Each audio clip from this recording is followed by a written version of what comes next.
వదిలేస్తున్నా. బతికేపో. సరే సర్లే, ఈసారి అయితే వదిలేస్తున్నా. బతికైపో. అట్లా వచ్చినావా? సరే సర్లే, ఈసారి వదిలేస్తున్నా. ఆహా, నువ్వు అట్లా వచ్చినావా? సరే సరే, ఈసారి వదిలేస్తానా. బతికైపో.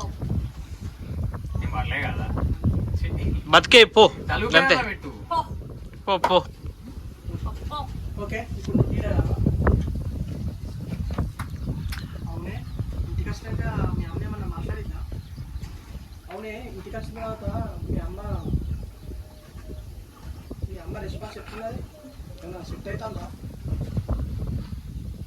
నేను ఇంటికి వచ్చినాక మీ అమ్మ రెస్పాన్స్ ఎట్లుంది, ఏమన్నా సెట్ అవుతుందా? అవునే మీ ఇంటికి వెళ్ళిన తర్వాత మీ అమ్మ రెస్పాన్స్ చెప్తున్నది, సెట్ అయిందా? డైలాగ్ చూపిస్తాను, ఎలా వీళ్ళు ఎట్లా చెప్తారో మీకు చూపిస్తాం. అవునే మీ ఇంటికి పోయినాక మీ అమ్మ రెస్పాన్స్ ఎట్లుంది, సెట్ అయిందా?